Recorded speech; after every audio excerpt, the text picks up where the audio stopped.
코로나19 확산 이후 사람들 발길이 잘 닿지 않는 오지를 찾아 떠나는 여행이 늘고 있습니다. 하지만 호기심에 떠났다가 외딴 곳에서 조난을 당하기도 하는데요.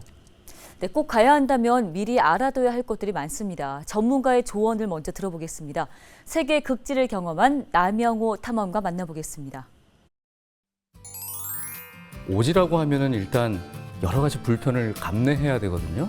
기반 편의시설도 없고 그리고 사람들과도 떨어져 있고 그 흔한 와이파이도 터지지 않고 그런데도 가는 이유는 뭘까 보면 자연을 좀 더 가까이에서 접할 수 있다는 것. 그러니까 도시 생활에 스트레스를 받았다가 그 자연이 전해주는 소리 이런 것들이 나를 또 힐링 시켜주고 산 같은 경우에 우리가 흔히 조난 당했다는 뉴스를 종종 접하게 되는데 그 이유 중에 하나가 가장 큰 원인이 정해진 탐방로를 벗어나는 경우예요.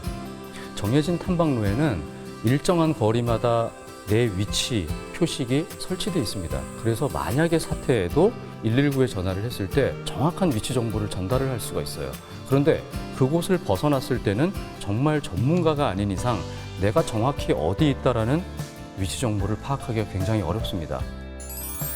산행 중의 사고는 대부분 올라갈 때보다 내려올 때 많이 발생합니다. 왜냐하면 올라가는 거에 목표를 두고 내 에너지를 다 소비를 해버리면 내려올 때 그 체력을 쓸 체력이 없는 거예요.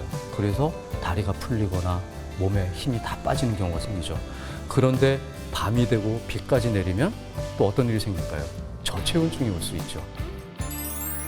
요즘 들어서 보면 바닷가, 특히나 무인도를 찾아간다든지 이런 경우 많아요. 해상 사고의 문제는 대부분 섬 내에서보다는 섬을 찾아가는 과정, 거기에서 나오는 과정에서 많이 생기거든요. 그 조류의 때를 맞추지 못해서 멀리 공해상으로 빠져버린다거나 그래서 몇 시간 동안 표류를 하는 경우 많죠.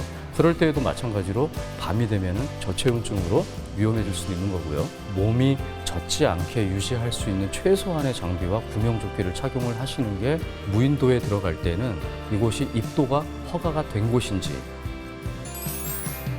깊은 산골짜기에 있을 경우에는 핸드폰이 잘 안 터질 수가 있습니다. 그럴 때는 조금 더 개방된 곳으로 이동을 하는 게 좋고요. 그리고 바다상에서 그런 일이 있을 때는 육지에서 보통 60-70km에는 보통 다 통신이 터지게 되어 있어요. 핸드폰이 물에 젖지 않도록 잘 패킹을 하고요. 그리고 언제든지 손에 닿을 수 있는 곳에 두는 게 첫 번째겠죠. 그리고 내 위치가 어딘지를 정확히 근처에 어떤 섬이 있는지 보고 그 섬의 이름과 그곳으로부터 내가 어느 정도 떨어져 있는지를 전달을 하면 신속하게 구조를 받을 수 있습니다.